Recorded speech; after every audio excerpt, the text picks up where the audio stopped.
God, what do we have here? It's a Martiros piece of artwork. He was an Armenian artist. I think he was born in like the 40s. Okay. Which way is up? I had it vertical. You know, it's sort of like a modern art thing when you don't know which way is up. Exactly. It's a big piece. It's vibrant colors, very contemporary. I enjoyed it on my wall for the last 10 years. I'd like to turn it into cash. It would sell itself to the right person. So did you buy it, or? No, actually, a past employer gave it to me. Okay. I think it's an early 90s piece of artwork. Okay. I'm just telling you, it's bold. Yeah, it's pretty contemporary. I know a little bit about him. He was in the Eastern Bloc, you know, part of the Soviet Union. In the 80s, he came to the States. He was a pretty popular artist, actually, in the Soviet Union, too. But remember, it's the Soviet Union. Right. It's really hard to be artistic when you have a guy looking over at your shoulder and saying, you know, if you don't do it the way we want it, we're going to kill you. Exactly. Martiros is pretty unique because he's a contemporary artist that became famous. In a field that's constantly evolving, it's hard for an artist to maintain their success. But he's been at it for decades, and he's popular all around the world. Do you have any paperwork or anything on it? I don't. I just have that guy's signature. Okay. I mean, it looks like he just poured some polyurethane or something like right there, and, you know, all this big stuff is like acrylic. God knows what else is in here. I couldn't tell you either. And what were you looking to do with it? I'm looking to sell it. Okay. How much were you looking to get out of it? I'm looking at 60,000. I mean, one thing that does scare me, I'll tell you this right out, it's a contemporary artist. They're much more volatile in the price. Do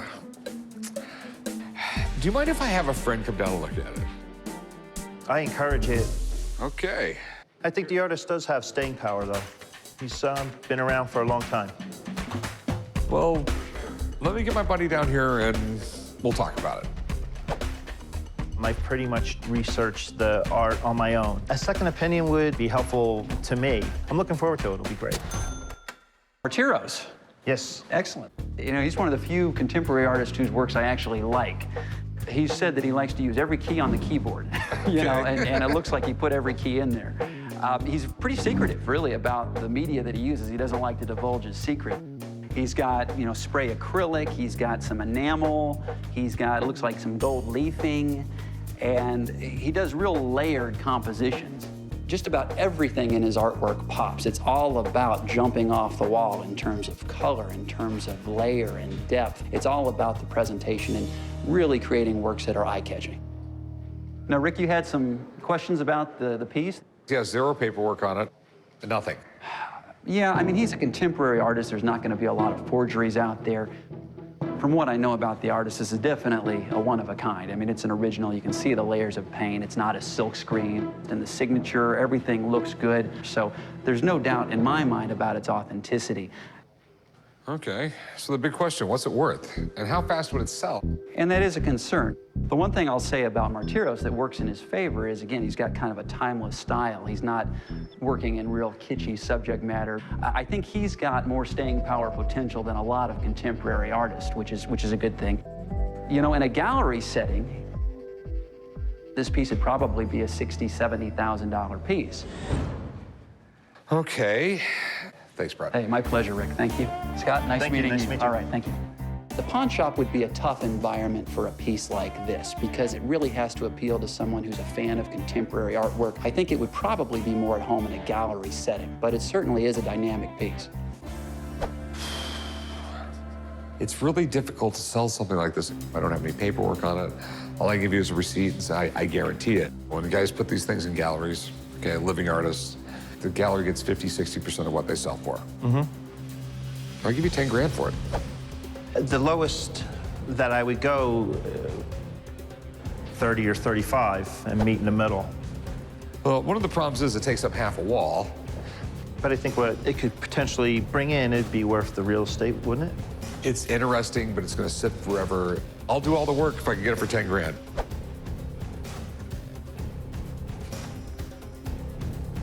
I'll have to hold on to it. Well, thanks for coming in, man. Thank you. Okay.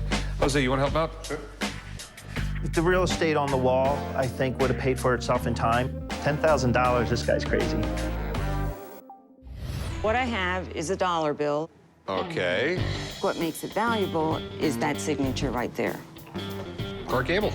So frankly, my dear, I don't give a damn. Well, I hope you do give a damn, sir, Okay. because I think it's neat. I came to the pawn shop today to try to sell my Clark Gable signature, and it's on a World War II short snorter. This might be the opportune time to sell it. I would like to come in around 5,000. So here is my short snorter. What's the short snorter? It was a custom in World War II. After you came back from a successful mission, everyone in that mission would sign the dollar bill, and you were supposed to carry it with you. And if you were in a social setting and someone would say, "Where's your short snorter?" If he couldn't produce that, he would have to buy a round of drinks. Yeah, flying on bomber missions during World War II was extremely dangerous. So they had a lot of rituals because they needed anything for luck. Right. So this is my uncle. He flew in World War II, and he flew with Clark Gable. Why does a middle-aged man who's obviously really well off join the military? His wife and his mother-in-law were killed like a month after Pearl Harbor, and he actually called President Roosevelt and asked to do more than sell war bonds, and he enlisted at the age of 40. Clark Gable was one of the biggest movie stars in Hollywood history. So when he volunteered for the Army Air Corps in 1942, it was a huge deal. I know he didn't do his full 25 bombing missions. Correct. I mean, the last thing in the world the military wanted was for Clark Gable to die. Well, they were told to protect him. Oh, I'm sure they were. Hitler actually did put a reward out for him. There was a special reward if you could capture Clark Gable. So what do you want to do with this? You want to pawn it? You want to sell it? I am leaning towards the selling side. I have not seen anyone who has a Clark Gable short snorter in their Okay. collection. Let me go call my buddy Drew. He can tell us if the autograph's real or not. Sounds good to me. I really like the story behind this thing. I'm dying to find out if this was really Clark Gable's. Hey guys, Hey, Drew, how you doing, buddy? good to see you guys. We have a dollar bill signed by Clark Gable. Clark Gable on a dollar bill. That's back when a dollar bill was worth something, huh? The guys usually call me down when they have an autograph they think might be forged, so they want to make sure and double check on it. Clark Gable's signatures are very collectible. He's mostly known for Gone with the Wind, you know, probably the biggest movie of all time. I know he joined the Air Corps around 1942 after his wife died. Actually, she died in a plane crash just outside of Las Vegas. So what's on the back of it, This verified where my uncle was commissioned in 1943. right? This was a pilot with the Royal Air Force because they shared the same airfield. And then these were the other gentlemen who flew escort. Clark was the gunner on the bombers, and he was also filming. I think he was Yeah. filming Combat America or something. Right, recruitment films Like a for the- documentary Right. film. Clark Gable's signature is pretty rare. Definitely big-time actor. Well, there's 4 major areas of Clark Gable's signature that we want to look for. He makes a very specific design for his capital C. Yeah, very odd K that he makes. He would write his capital G like a 9. And the 4th and final critical area is the last part of the last name drops off the baseline and it'll droop. Well, if you take into account the 4 major areas and all the other evidence I can see, there's no doubt. It's definitely authentic. Is it? Absolutely. Oh, good. Good. So, Drew, what do you think it's worth? Well, it's fascinating because it has all these World War II fighter pilots, but they're not going to, you know, increase the value. Clark Gable's signature is very valuable and collectible. I don't know. I'm saying retail around 500 framed up. I would say it's probably about right. I was looking for more than that. I took notice online that a Bing Crosby short snorter sold for $9,000. No, I think $500 is a fair price. I really do. So I'm going to stick with that. Okay. All right, very good. Thanks, Drew. You bet. Talk to you soon. Clark Gable's signature is pretty rare. If it's on a contract or something like that, that would shoot the price up. But it's on a dollar bill, so there's a limited price for it. I was a little disappointed with the number. I would have liked, you know, closer to the 5,000 mark. There's some neat history with it, but it is what it is. Okay. We're somewhere in the area of around $100. $500 is what I can expect to get out of it in a retail market. That's after I frame it. That's after I pay a guy to sell it. That's after I hang it on the wall and take up real estate in the store. All that stuff is money, money, money, money, money. I think I could find someone who would pay more than 100. Okay. Good luck to you. Hey, thank you. I was disappointed with the offer. I truly was. For $100, I'll frame it myself. You called on the phone? Come on in. So this is it, huh? You have 2 life-size Star Wars figures. Darth Maul was one of the villains, Okay. and Jar Jar was one of the happy-go-lucky good guys, I guess you could say. He's a little slow and a little dingy. Jar Jar is a little bit like Chum here. What do you mean by that? I'm really smart.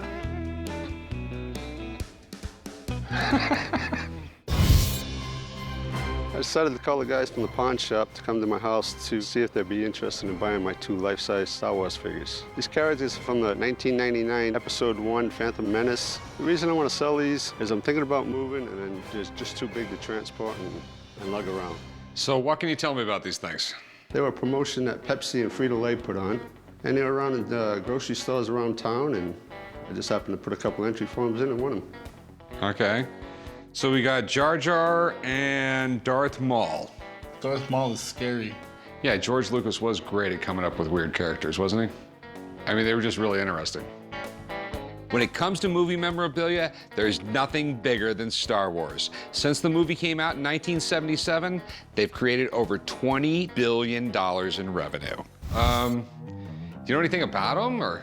When I won them, the paperwork says market value on them was $1,000 each. Okay. How much were you looking to get out of them? I'm looking to get $600 each out of them. Ugh. Stuff like this is a tough call. On one hand, they're from Star Wars, and Star Wars stuff always sells. On the other hand, they're huge.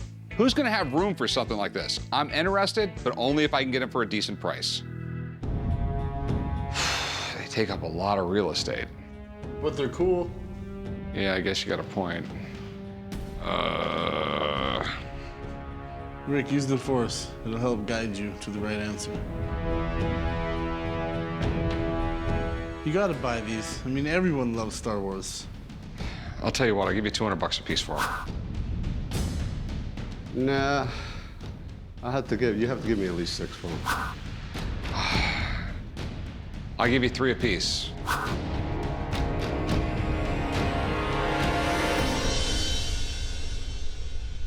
Nah, I'm gonna have to pass. Okay. You know, I don't blame you. Like I said, they just take up way too much room in my shop, and right now, I don't know if they'd sell. Thanks for showing up to me, though, man. I'm a little disappointed they didn't offer me more, but just couldn't do it for $300. I think in the long run, they'll be sorry they didn't take them, but that's the way it goes. This is the gentleman I wanted you to meet, Ron Raffelli. How's it going? How do you do? So what do we got here? Ron came in with these vintage Jimi Hendrix photographs, and we're not really dealing much with photography, but I know you're a Hendrix fan, so I had to have you come down here and see some of his pieces, which I think are fantastic. I've just never seen pictures of Jimi Hendrix like this. Never. How in the world did you get photos like this? I was Jimmy's photographer. Seriously? That's why I'm all gray. I was looking to start marketing my archive, and this film that I had of Jimi Hendrix had never been seen. I kept them for myself for too long. It's time that people see Jimi Hendrix for who he really was. How did you get a gig being Jimi Hendrix's photographer? I went on an audition, and he chose me as his photographer, basically to document his American tour. I become basically a member of the band. These have been in my archive for the last 40 years. Okay. One of the things I find most amazing about Jimi Hendrix is he was only on the American rock scene for 2 years, and that 2 years changed rock and roll for the next 40 years. Eric Clapton told me when he first heard Jimi Hendrix play that he thought he was going to put them all out of business. That he would be selling shoes in a month. Jimi Hendrix did things on a guitar that a lot of people never thought were possible. And since he died so young, his memorabilia is huge. So a bunch of never-before-seen photos would drive some collectors nuts. So, what do you think about these? I think they're great. You were really part of his inner sanctum, and I think that really shows through in the photographs. They don't have the whole persona. Jimi's not a rock god. He's kind of unveiled. All right, so these are all from the original negatives and the... Yeah, I mean, they look to be from the original negative to me, and I don't recognize any of these images of this having ever been published. I buy a lot of stuff, but what surprises a lot of people, I buy fine art too. It can be tough in a recession, but with the right pictures at the right price, I can make a buck or two. So why are you releasing them now? I have been reborn, and I've taken all my old material, and I wanted to show Jimi the way he should be shown and the quality that he deserves to be presented in. Nobody had the access that I had. I've captured Jimi, and he's in these pictures. You haven't even seen the most amazing shots yet. There's more? Incredible. That was a real spider. I almost walked into it coming back from another shoot. I jumped back because I'm scared to death of spiders. And Jimi said, I'm not afraid, I'll take a picture with it. I said, okay, put your face up there. And he put his face up there, I focused on the spider, and there it is. Yeah, that's pretty amazing. What I would really like to do is be able to put a lot of these in my store. I mean, I think they would sell like hotcakes. So if you don't mind, I'd really like to make a pile of ones I'd like to buy right now. Well, by all means. I'm gonna pick out a stack of what I think are the best images and make them an offer. Art is like anything else. It's always cheaper when you buy in bulk. So Brett, this is sort of where I need your help. What do you think photos like this would go for? Do you mind if I ask you a few questions, Ron? Certainly. Okay. Now, you haven't marketed any of these shots, ever. That's right. Okay. Are they a limited edition, or are they an open edition, or do you know? It's an open edition signed prints. Signed prints, and they're archival quality. You supervise everything. I do it myself. You do everything. Okay, very good. Do you have like a certificate of authenticity that you're doing that documents the process? Very good, right there. Okay. But I could see a piece like this, you know, nicely framed, maybe even a little placard kind of documenting the concert, that type of thing, selling $1,200 to $1,500. Okay. But I think they'll continue to go up over time. And these ones right here? The smaller ones, less so, maybe in the, you know, the $700, $800 range, I would say, but still very collectible. Vintage photography is very big right now, especially when you're talking about photographs of icons like Jimi Hendrix. I got 28 photos here. Normally, what galleries do is they take things on consignment and they generally get a really large discount. I'm not really asking for that. It's just not the way I like to do business. Make me an offer. I'll tell you what, I'll give you, for this pile right here, I'll give you $10,000. I can't accept $10,000 for these. They're worth at least 20. I mean, by the time he frames them, I put them on the wall. I mean, they take up real estate in my store. I'm gonna have to take other things down. What about 12? Nobody's seen them. They're unpublished. 18. This is some incredible stuff, but I'm taking all the risk here because you haven't been published before. I'm really seeing like 14,000. It's my heart and soul. Come on. We're gonna make a fortune.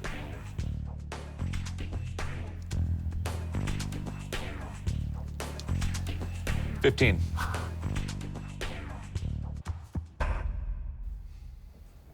Got a deal. All right, thanks a lot, Brett. I really appreciate it. You're welcome. Look forward to seeing these in the shop. I'm really excited we were able to make a deal. I think I could make a serious profit once people realize what I have. What can I help you with? I got a 73 Wurlitzer Jukebox. Meet me in the back. Okay. Last time this guy was in the shop, he sold us an awesome 1932 Lincoln Roadster. He obviously has a taste for the finer things in life because Wurlitzer made an awesome jukebox. It's an old Wurlitzer, huh? 1973 Wurlitzer, the last one to come out. Can you download from the internet? Does it have a slot for CDs? See, no, this is from 73. I came down here to the pawn shop to sell my Wurlitzer Jukebox. I got it from a friend of mine. I want to sell it because I need more room for stuff.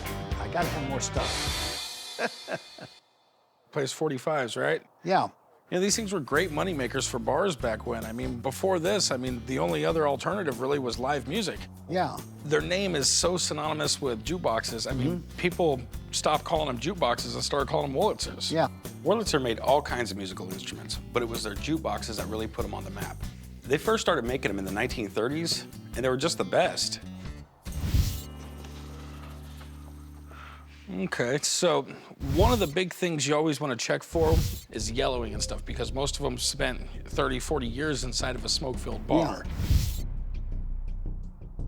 But I don't see any real damage. Can we plug it in and see if it works? Yeah, sure. All right, cool.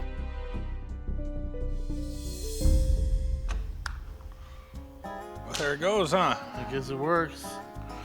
What do I do? Just press Yeah, like A1? that's it.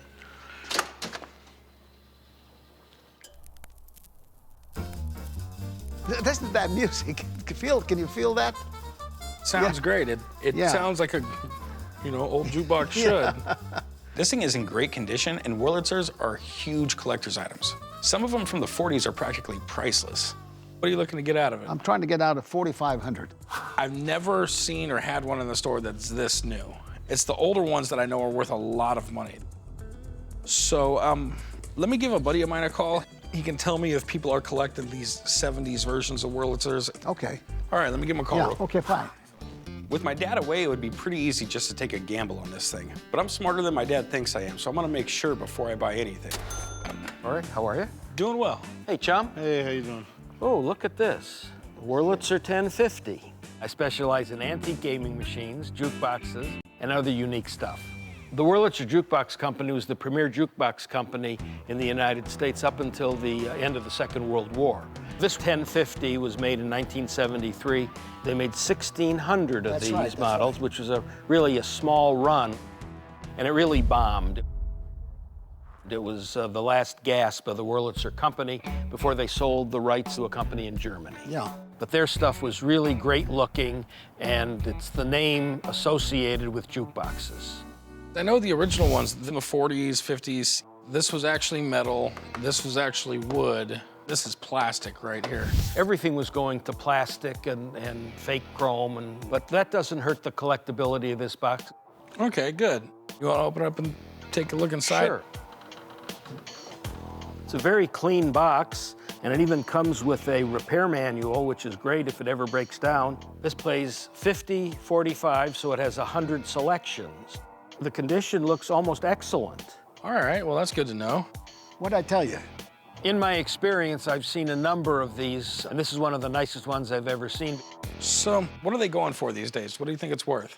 This model is a very collectible model because they made so few of them, and if you get a good example, like this one, it does command a good price. I would estimate the value on this based on the condition that it's in, from $3,500 to $4,500, and this might be close to the top end of that range. This is a very well-preserved example of this jukebox. This would be one to have. I'll tell you what I'm gonna do. I'll bring it down to 4,000. You'll bring it down to 4,000. Oh, you're doing me such a big favor there, aren't you? I am. Well, here's what I'll do. I'll offer you $2,000. Wow, that's too low, too low. The fact that this thing's gonna sit in my shop and take up all this real estate, have you seen how full my floor is out there? How many of these do you have out there?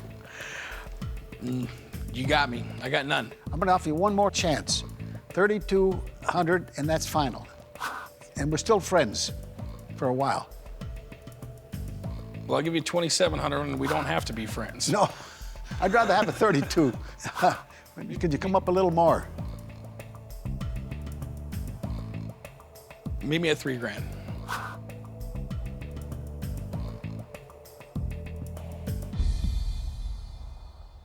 $3,000.